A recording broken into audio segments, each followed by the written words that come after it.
right, friends, so to revisit these ideas of independent versus dependent probabilities, I want to use some old casino paraphernalia.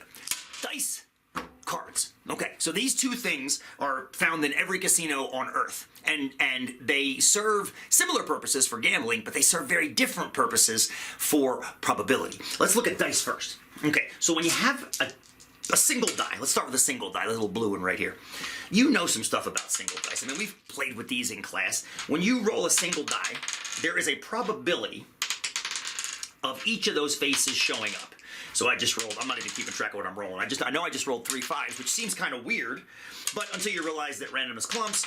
And eventually, if I kept rolling these things over and over again, or if I rolled a whole bunch of them at the same time, eventually, as you rolled enough dice, 1/6 at a time you get 1s, 1/6 at a time you get 2s, 3s, 4s, 5s, and 6s. Okay.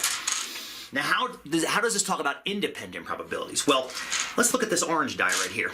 Let's roll him. I just got a 3. Does that die rolling 3 impact this blue die if I'm about to roll the blue die? And the answer is no. This blue die has no idea what that orange die just did. No idea at all. It's going to roll a 1. And now that I've rolled those two, do those two dice have anything to do with this third die? The Chocolate quiz involved 3 dice. No, it doesn't matter how many dice you roll. None of the dice impact each other. Some of you might say, well, wait a minute, they're bouncing off of each other. Doesn't that have some kind of a physical thing if they bounce off of each other? I mean, yeah, maybe, but it's so random that it all cancels anyway. So if you were to take a pair of dice and continually roll it over and over and over again, you'd eventually get a predicted amount of sums of 7, sums of 6, sums of 12, sums of 2, and so forth. So each of these dice, the probabilities on any single die are completely independent of the probabilities on any other die, no matter how many dice you roll. Okay, let's put those aside for right now, and let's bring in the cards. Now, cards are interesting.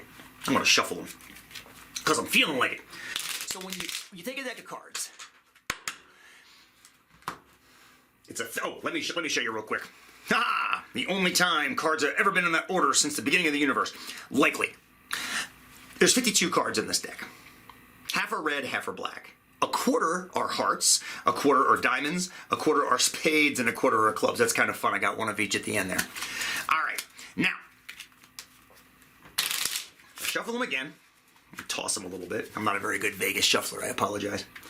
And I put that deck down right there. At this point, before I deal any cards off the deck, I know the probability that this card at the top, I know the probability that it is either a heart or a club or a diamond or a spade. And that probability is 1 out of 4. It's gotta be, because of the 52 cards in the deck, a quarter of them are hearts, a quarter of them are spades, a quarter of them are clubs, and a quarter of them are diamonds. Let's take the card off and take a look at it. All right. Now, that is a 10 of spades. This tells us something now. It tells us that there are now 51 cards in the deck. That's the first thing it tells us. It also tells us that there are fewer spades left in the deck than there were a moment ago. And it tells us that the probability, therefore, is no longer 1 in 4 for a spade. It's a little bit less. That must also mean that the probabilities for the hearts, diamonds, and clubs must be higher. It's extraordinarily slight at this point, because you're only off by 1/52nd, which is, less than 2%.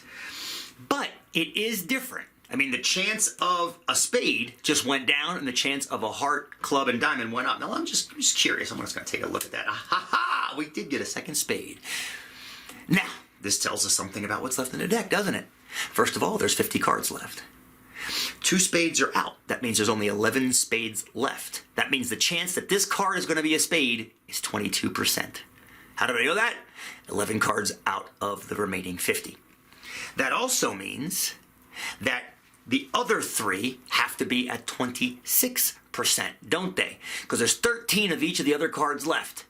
13 hearts, 13 diamonds, 13 clubs. That means they're each at 26%. So if you had to bet right now, you'd likely bet against spades. It's not a huge advantage. You only have a 4% advantage.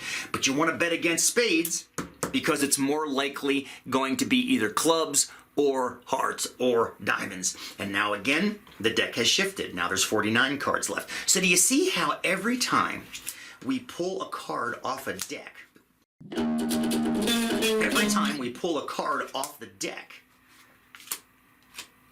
it's changing the composition of what's left in the deck? Compare this with dice. Every time I roll a die, that gives me no further information about the next die that rolls. Every die that rolls is independent of every other die that rolls.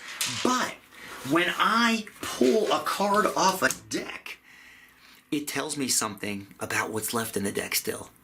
This is precisely why, my dear friends, in casinos, people count cards. They don't count dice. Because you can't count dice, but you can count cards. Dependent probabilities, independent probabilities. I hope that helped. Read on.